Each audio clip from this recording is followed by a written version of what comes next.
Welcome everybody to Series 6 of the Fresh Catholic Theology courses. This is a 5-episode series on the virtues. This is episode 4 of 5.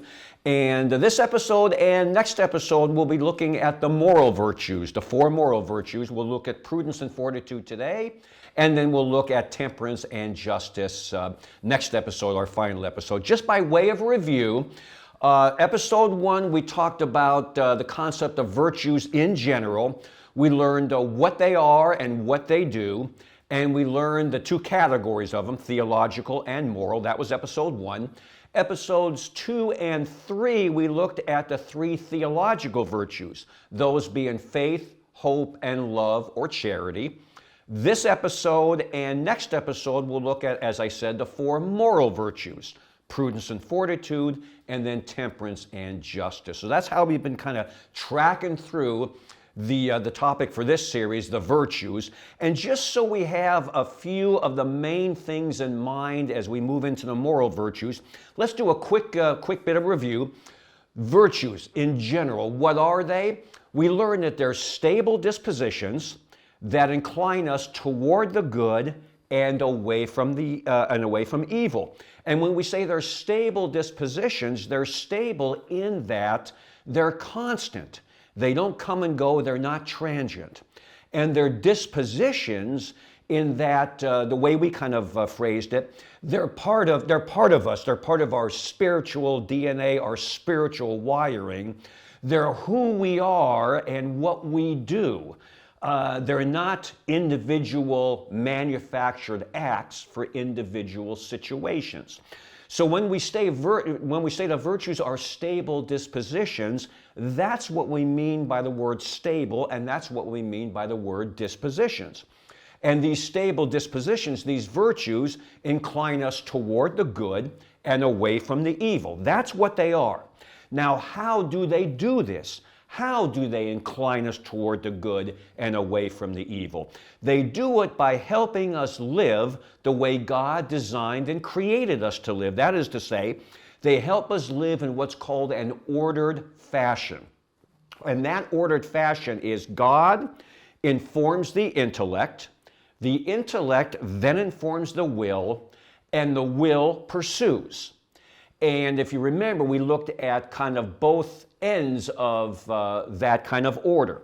Example number 1 would be if a thing is presented to me, the first thing, if I'm living in an ordered way, when a thing is presented to me, the first thing I should do is I should turn my intellect to God and say, God, is this thing good or evil?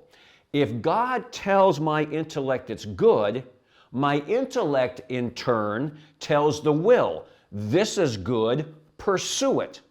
The will then activates the emotions and the passions to pursue it intently. That's one way we live in an ordered fashion. The other way would be if a thing is presented to me, again, the first thing I should do is my intellect should turn to God and say, God, is this thing good or evil? If God this time says it's evil, then my intellect then turns to my will and says, this is evil, avoid it. My will then activates the passions and emotions to avoid it intensely. So that's what living in an ordered fashion looks like. God informs the intellect then informs the will then either pursues it if it's good or avoids it if it's bad. That's living the way we were designed, the way we were created. That's living in an ordered fashion, and the virtues help us live exactly that way. And then the third thing we want to kind of keep in mind is when we're talking about virtues, we know there's 2 categories. There's the theological virtues, and there are the moral virtues. The theological virtues, faith, hope, and love, or charity. The moral virtues, prudence, fortitude, temperance, and justice. So what the virtues are, what they enable us to do, the 2 categories of them, let's keep those things in the back of our mind this episode and next episode as we consider the 4 moral virtues. Again, prudence and fortitude today, temperance, and justice next week. So that's a little bit of a review, just to kind of reorient ourselves and get us ready for today's episode. So the moral virtues. We also indicated that they are called cardinal virtues because the word cardinal means hinge. And just like a hinge on a door enables it to swing open or swing shut, these four moral virtues act as moral hinges, if you will, swinging us toward the good and away from the evil.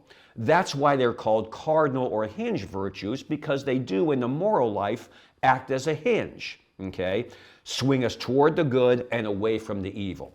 So let's take a look at the first of the four moral virtues, prudence. Now, interestingly enough, the word prudence, the name prudence, is kind of a derivation from the word providence. And the word providence means to see or to know. You know, a lot of times we talk about God's providence, right? We talk about the providence of God.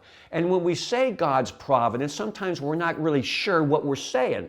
What exactly do we mean when we say the providence of God? Well, now we know when we're talking about God's providence, we're talking about the fact that He is all-seeing and He is all-knowing, because that's what providence means, to see and to know. So, if prudence is a derivation of the word providence, and if providence means to see or to know, that suggests to us that this virtue, prudence, enables us somehow, some way to see and to know, because of the derivation of the word that it comes from. And in fact, that's exactly what this virtue does. We'll learn in the course of this episode that this virtue allows us to see things, to know things, and then also to guide us accordingly. Okay? So, see, know, guide. Those are kind of the three big elements or aspects, if you will, of this virtue. So let's take a look at those one at a time. When we say this virtue, prudence, allows us to see things, what things does it allow us to see? Well, first and foremost, it allows us to see the world as it really is. That is to say, to see good as being good and evil as being evil, and not confuse or mix up or reverse the two, like Satan wants us to do, right? Satan wants us to see evil as good and good as evil, all right? And a lot of times, with the culture, you get confused, you get mixed up, right? Well, prudence cuts through that. Prudence, in essence, says, look, okay, Satan, I know what you're trying to do. You're trying to, make it so that I see good as evil and evil as good, but I'm not going for that. I can see through that word see, right? I can cut through that, and I can see good for good and evil for evil. I can see the world as it really is, not as you're trying to convince me it is. Because the deal is, with original sin, we have what we call, and we mentioned this before in prior podcasts, we have, by virtue of original sin, even though the original sin itself has been taken away by baptism, we're still left with what's called a fallen human nature. And our fallen human nature, our intellect is cloudy. It doesn't, and here's that word again, it doesn't see things the way it should. Our intellect is cloudy and our will is weakened. It doesn't resist things the way it should. So a clouded intellect and a weakened will are the aspects of a fallen human nature, which in turn is the result of original sin. Well, as it turns out, these first two moral virtues, prudence and fortitude, the ones we'll talk about this episode, prudence helps clear up that cloudy intellect that we have, and fortitude helps strengthen that weakened will that we have. So these two virtues are targeted directly at our clouded intellect and our weakened will, which are aspects of our fallen human nature, which is the result of original sin. So that tells us right off the bat, these moral virtues are pretty important. So prudence, back to what we were saying, Prudence allows us to see things. What thing does it allow us to see? The world as it really is, and that is to say, it allows us to see good and evil as evil, and not confuse, mix up, or reverse the two. And because now we can see the world as it really is, because we know the world as it really is, then we can guide our conduct accordingly. We can guide our conduct toward the good and away from the evil. So prudence, allowing us to see and know and guide, that's exactly what it does. Now, how does it do that? Well, what it does, prudence works on the intellect. And in theology, we say it perfects the intellect, in that it elevates the intellect by giving it some additional insight, some additional light, so we can cut through that cloudiness. We can cut through that confusion, and again, see good as good and evil as evil, okay? Because, again, seeing things the way they are, knowing things the way they are, we can then guide our conduct rightly and avoid conducting ourselves wrongly. So that's what prudence does. Now, the other thing we should say about prudence is, because it sees the world as it really is, because it guides our conduct, because it guides us in living a moral life, in living a virtuous life, prudence, of the four moral virtues, prudence has always been considered the most important. Remember when we did the three theological virtues, faith, hope, and love, and we said that of the three, love is the most excellent? Well, when we get to the moral virtues, prudence, fortitude, temperance, and justice, prudence is considered to be the most important, okay? Because as we'll see as we go through the other three moral virtues, all the other three moral virtues, in some way, shape, form, or degree, depend on prudence. And that makes sense because of what prudence does. It allows us to see things rightly. It allows us to know things rightly. It allows us to guide us rightly. So if that's what prudence does, then it makes sense that the other three moral virtues kind of fall in line behind that. So prudence has always been considered, all the moral virtues are important, obviously, but prudence is considered the most important, so much so that it's been given kind of a nickname. Prudence has always been called the auriga virtutum, the charioteer of the virtues, okay? Prudence kind of guides the moral virtue train, so to speak. That's why when we talk moral virtues, prudence is also listed first. And why when the moral virtues are taught, prudence is always taught first, because it is the most important of the four. It is the engine that drives the moral virtue train. It is the charioteer, as we say, of all the virtues, okay? Now, let's kind of dig a little deeper. And let's see if we can kind of see what this actually looks like. So if I am engaging, if I am engaging in the virtue of prudence, if I am a prudent person, okay, what would that look like? Well, how would that actually operate, practically speaking, in my life? Here's a good example. A thing is presented to me. Now again, as we mentioned, the first thing I should do, if I'm living in an ordered fashion, is my intellect should say, God, is this thing good or evil? If God says it's good, then my intellect then would say, okay, now this is good. What are all the different ways I can pursue this good? What are all the different paths I can take to pursuing this good? And of all those different paths, which one is the best? Which one is the surest? Prudence allows me to think that through, to reason through that, to discern that. Prudence enables me to say, okay, God, you told me this is good, so I want to pursue it. Well, what are the various ways of doing it? And of those various ways, what is the best way? Once prudence enables my intellect to determine the best way, it then presents that best way to my will, and my will pursues that best way. That's realistically, practically, how this virtue works. Now let's take the reverse aspect of that. A thing is presented to me.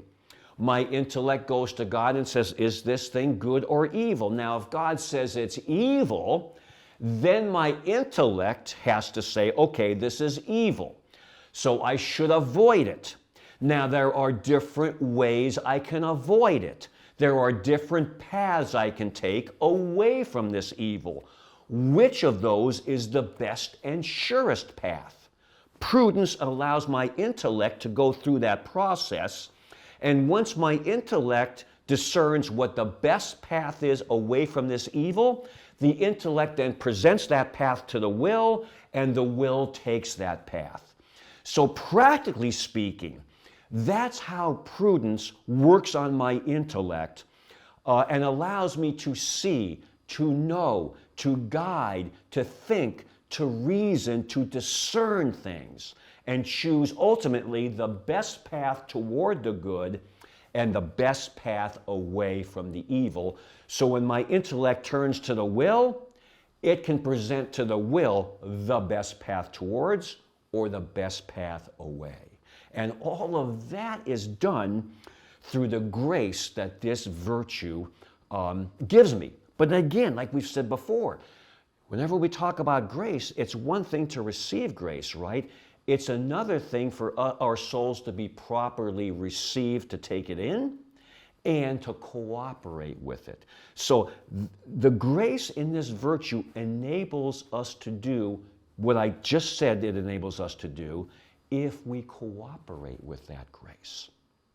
So, moving on.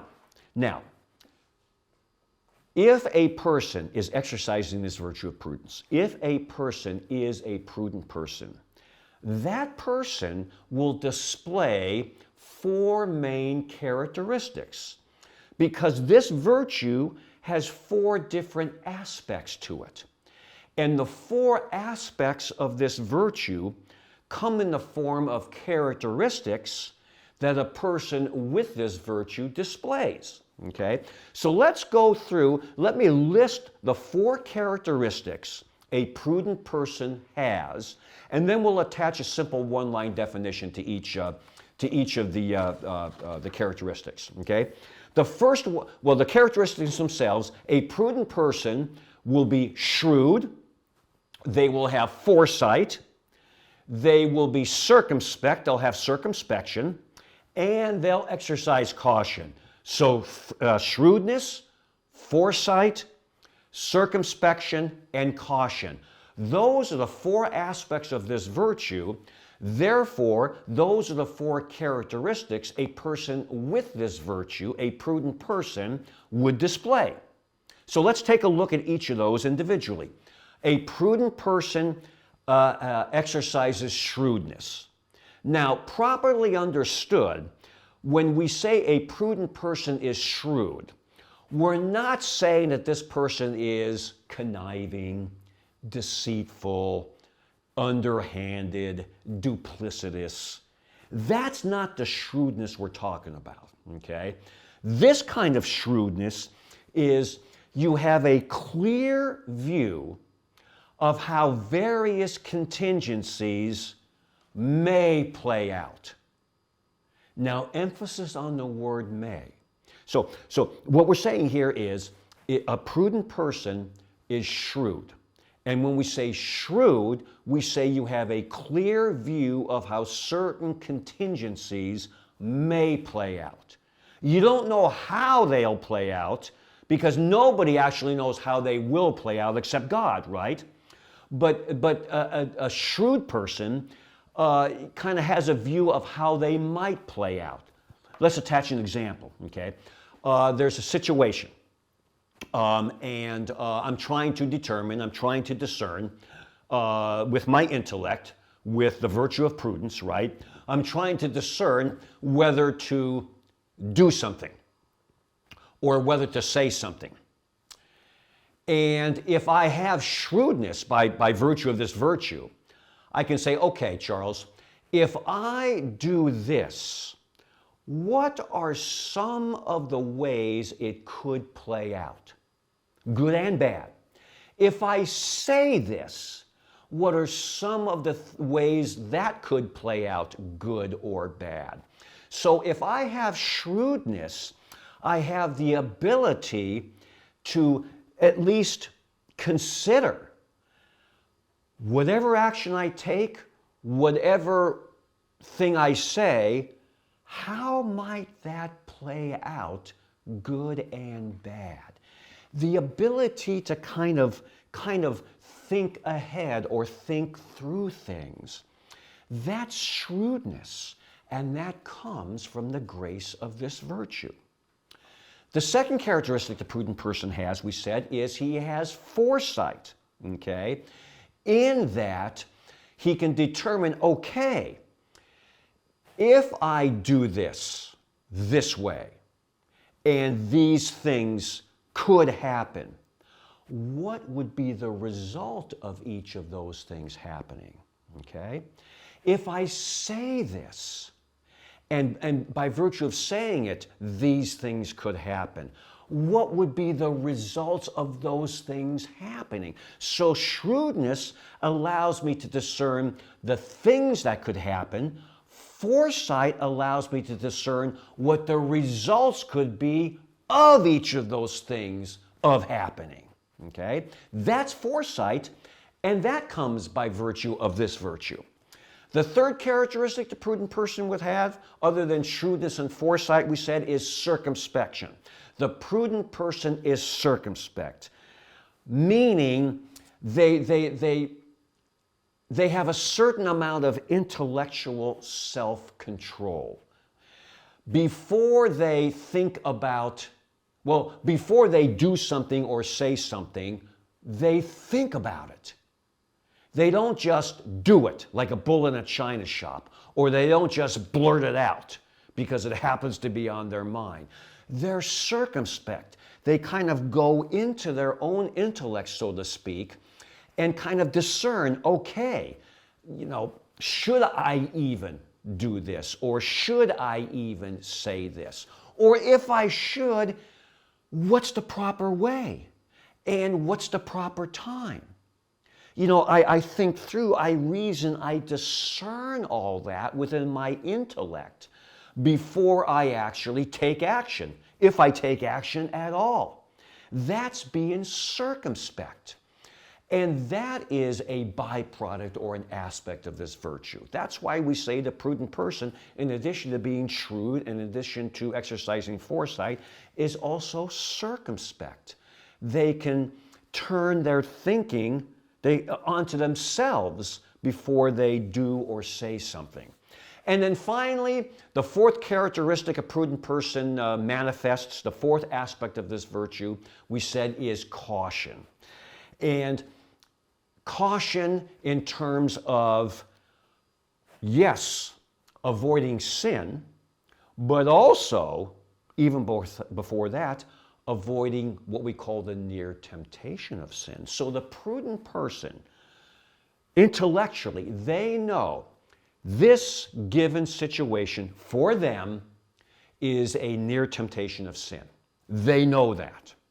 So rather than dance on the edge of it, they exercise caution, and knowing the situation is a near temptation of sin, they stay as far away from it as they can. They err on the side of what? Caution. So, this virtue, prudence, we talked about what it enables. It enables the intellect to do. And now we've learned there are four aspects of it: shrewdness, foresight, circumspection, and caution. And since the virtue has four aspects, as we say, a person that has this virtue, a prudent person, these aspects would come out in the form of characteristics. The prudent person would be shrewd, they would have foresight, they would be circumspect, and they would exercise caution. That's what a prudent person would do. Now, again, as we say, these virtues, these things can be taken up into virtues, or they can be dragged down into vices, right? So the opposite of a prudent person would be an imprudent person. So a person that is not exercising the virtue of prudence, we would call that person imprudent. And the imprudent person would manifest certain characteristics, okay? Now, those characteristics, I'll list them again, and then we'll attach kind of a definition to it. So a person that is not cooperating with the grace of prudence would be called imprudent. And a person that's imprudent would be precipitous, they would be thoughtless, they would be inconstant, and they would be negligent.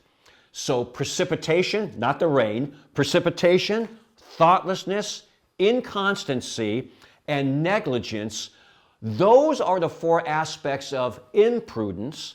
Those are the four characteristics an imprudent person would display. So let's take a look at each of those individually. An imprudent person would be precipitous. Now, what does that mean? It means that they would act rashly. They would act impulsively. They would not be circumspect. They would not think through and reason through and discern things like the prudent person would do. If a thought came to their mind, they would blurt it out. If an action came to their mind, they would do it. They would speak, they would act impulsively, rashly, and dare I say, recklessly. That's called precipitation. That's called acting precipitously. So that would be one characteristic of the imprudent person. They would act precipitously. Second characteristic, they would be thoughtless. Now, when we say thoughtless, what do we mean? When we say a person is thoughtless, what we're saying about them is they are exercising not just a failure to judge a situation, they are exercising a willful failure to judge a situation. They know they should judge it. They know that that's something they should do, but they deliberately choose not to. They deliberately choose not to put any thought into what they're about to say or what they're about to do. They are thoughtless. And that is something the imprudent person is. Okay, they're precipitous, they're also thoughtless. The third thing the imprudent person is they're inconstant. They exercise inconstancy. Meaning, what inconstancy is not just stopping a behavior you know is good, it's willfully stopping a behavior you know is good. So what does that look like? If I am inconstant, I know a behavior is good, and I start out doing that good behavior. But for a variety of reasons, maybe it becomes a little difficult, maybe it becomes a little tedious, maybe people are making fun of me because I'm doing it, maybe I'm getting tired of doing it. Whatever the reason, I know it's a good behavior, I start out doing it, but then somewhere along the line, I stop doing a behavior I know is good. I started doing it, and now I've stopped. I'm not constant, I'm not consistent, I'm inconstant. And that's something an imprudent person is. They are inconstant. The fourth characteristic that the imprudent person is, the fourth aspects of imprudence, is that person is negligent. And when we say negligent, the person, again, is not just not exercising due care, it is a willful non-exercise of due care. So again, I know the care I should be exercising in a certain situation. But then again, I deliberately don't exercise the degree of care or caution that that situation demands. I am negligent. So the prudent person would exhibit 4 characteristics because there are 4 aspects of prudence. The imprudent person would exhibit 4 characteristics because they're aspects of imprudence. And all of those, each of those, come under the category of this virtue, prudence, which enables our intellect to see things the way they really are and to know things for what they really are, and then guide our conduct accordingly so we can live the moral life, we can live the virtuous life, we can pursue holiness. That's prudence. And hopefully after finding out all the different aspects of it, we can see why prudence is considered to be the most important. How it's the engine that drives the moral virtue train, how it is the charioteer of the virtues. Because again, prudence operates on the intellect. And it's the intellect that goes to God to find out if something is good or evil. And it's the intellect that tells the will whether to pursue it or avoid it. So our intellect is critical, which makes the virtue that works on our intellect, prudence, critical as well. So that's the first moral virtue, that's prudence. The second moral virtue we'll talk about today is fortitude. Now, prudence, as we've learned, operates on the intellect. Fortitude operates on the will. Now check this out, right? We have an intellect and a will. By virtue of original sin, as we've said, we have a fallen human nature, which means the intellect we have is cloudy and the will we have is weak. So look at how good God is, right? God says, in essence, okay, by virtue of original sin, you're left with a cloudy intellect and a weakened will. God doesn't just say, boy, that's a shame, too bad.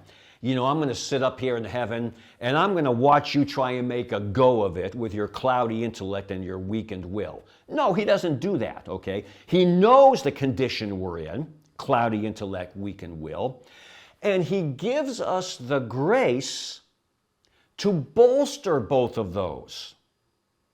The grace in prudence helps kind of uncloud our intellect, and the grace and fortitude helps to kind of strengthen our will. So these first 2 moral virtues operate on the aspects of our intellect and our will that we're left with by virtue of the fact we have a fallen human nature as a result of original sin. So yes, we're in this state, cloudy intellect, weakened will, but God gives us the grace to help us navigate through this state. Prudence and fortitude. He gives us the grace, but what do we always say? We've got to be properly disposed to receive it. And then even if we're properly disposed to receive it, we've got to cooperate with it. Because faith is active, okay? The Catholic faith, the pursuit of holiness, it's not a spectator sport, right? We got to get out on that field and do it.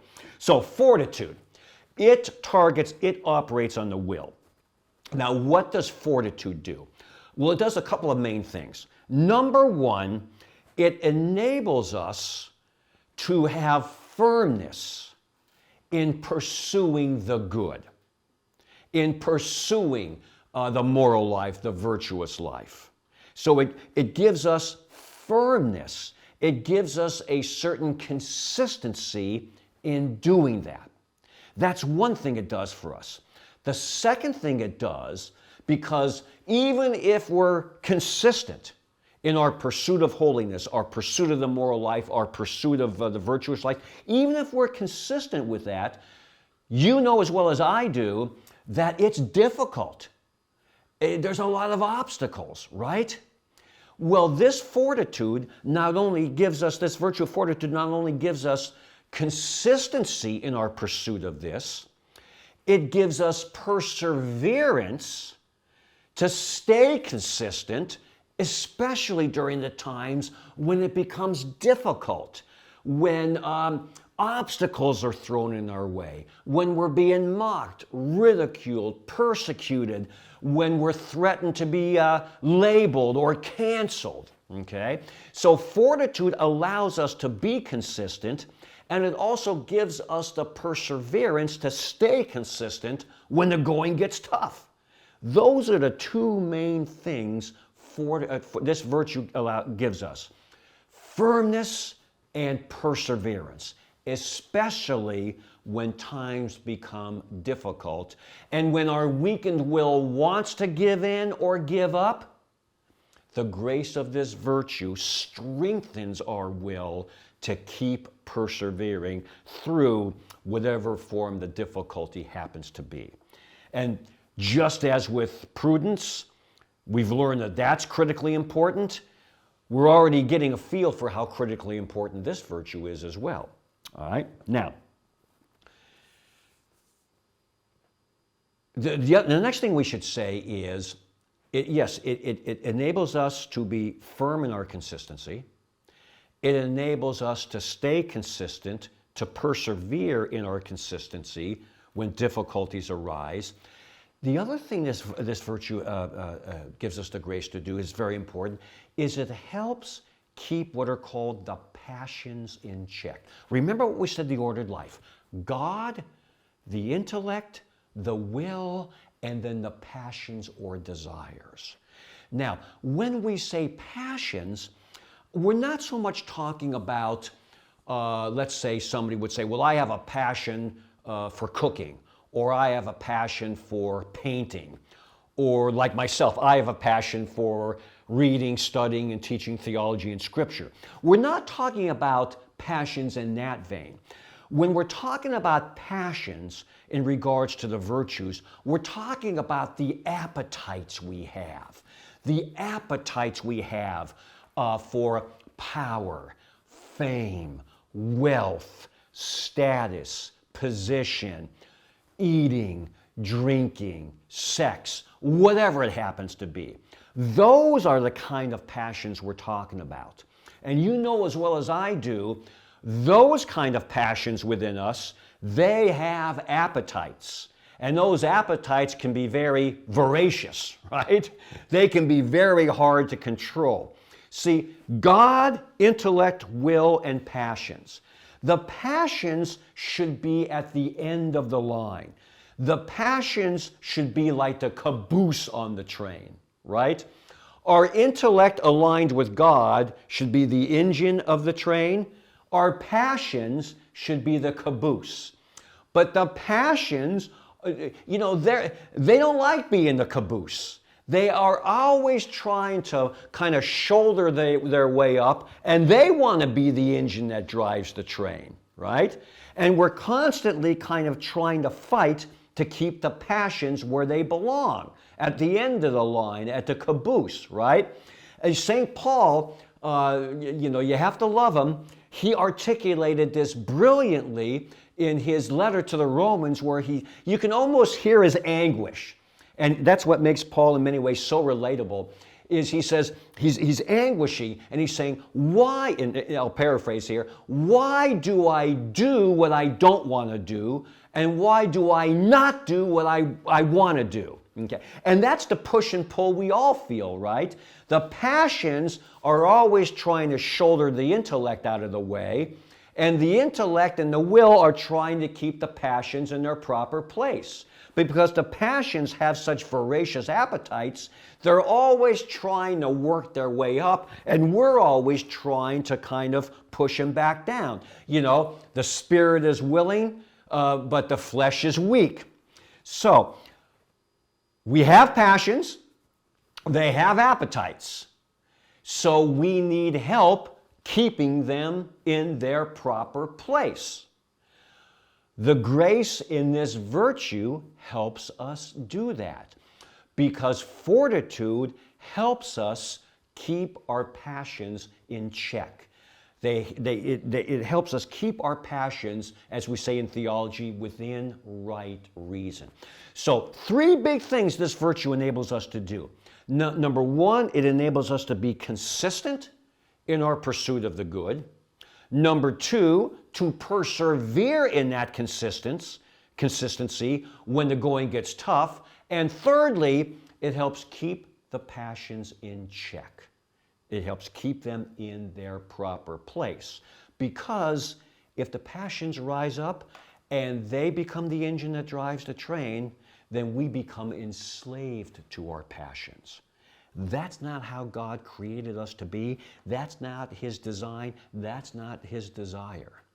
So He gives us the grace in this virtue to help, keep these passions in their proper place. Now, when we're talking about these passions, when we're talking about these appetites, 2 passions in particular, this virtue really helps us steer a middle course through.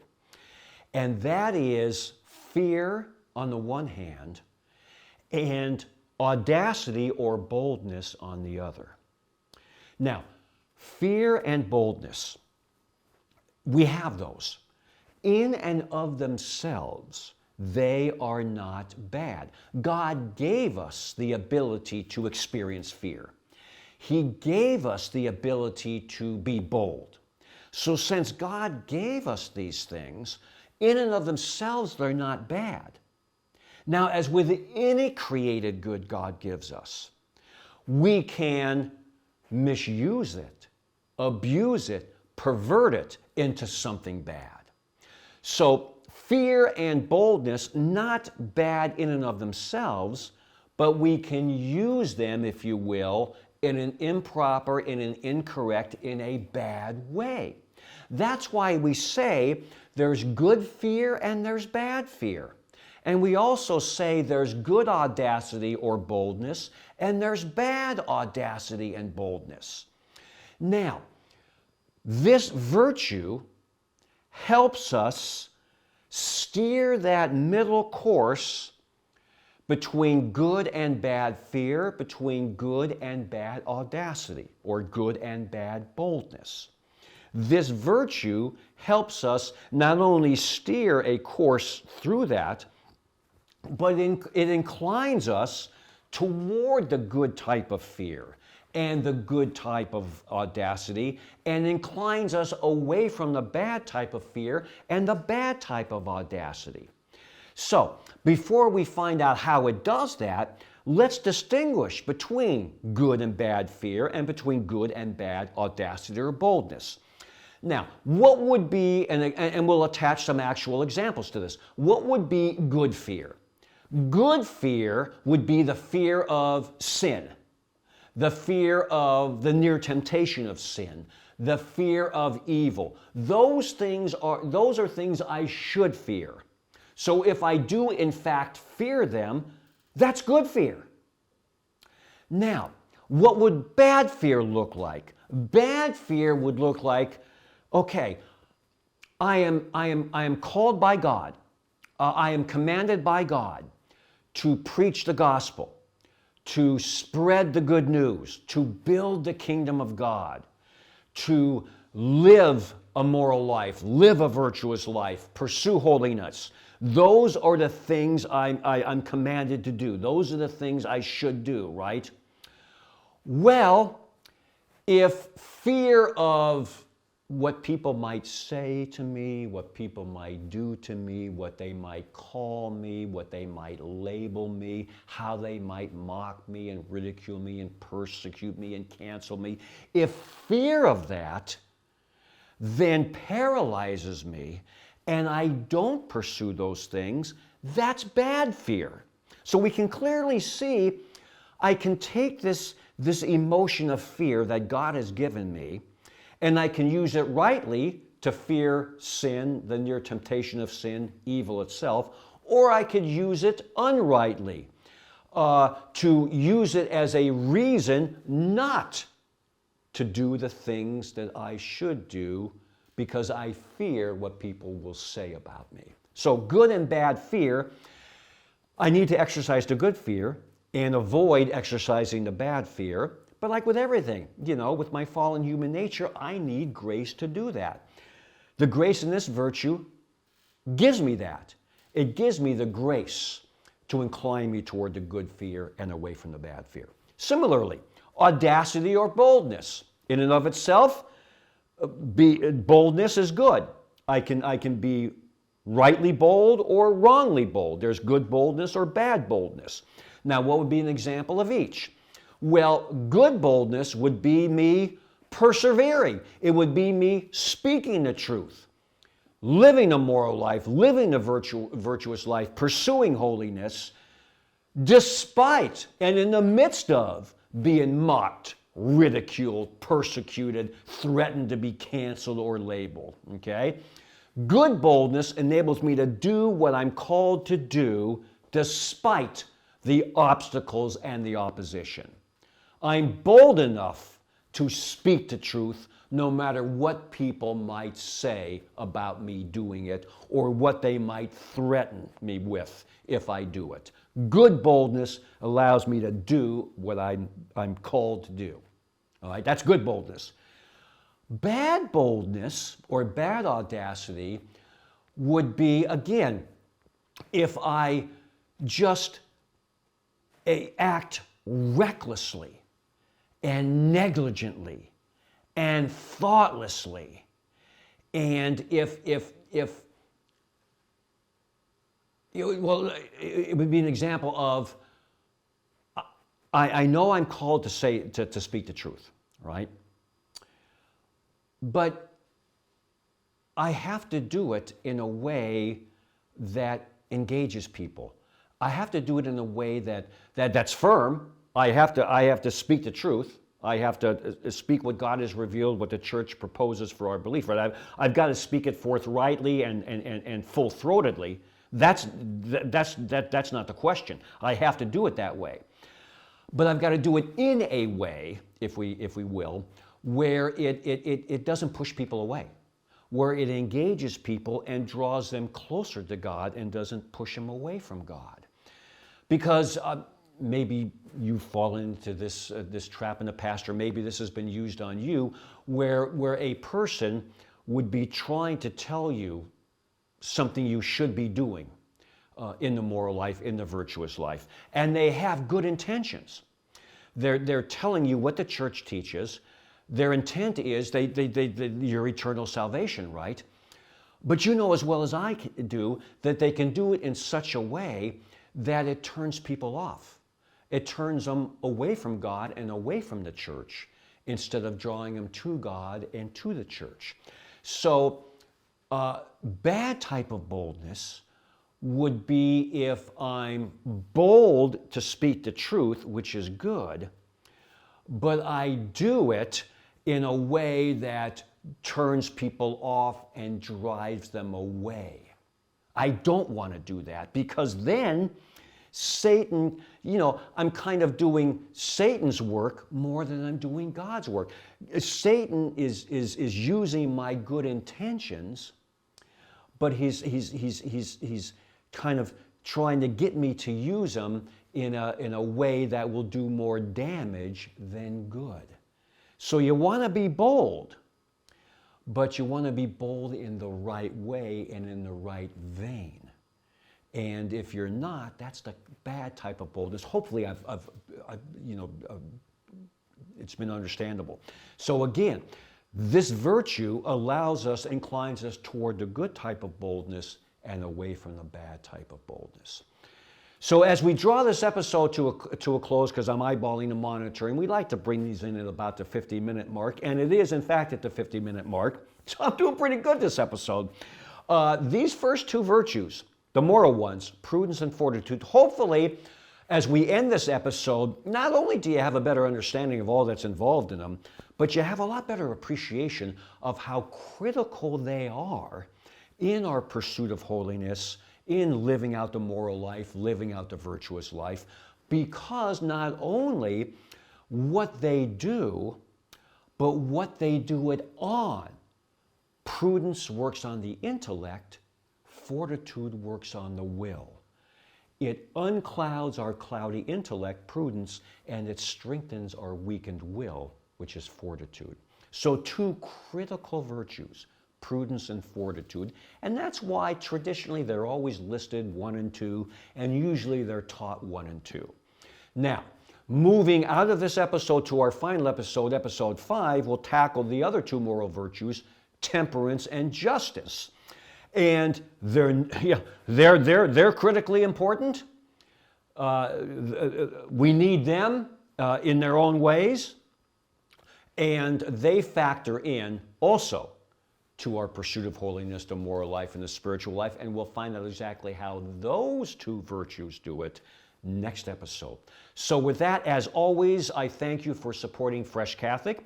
I thank you for supporting this particular series. And until episode 5, Temperance and Justice, I'm Charles Merritt. Take care and God bless.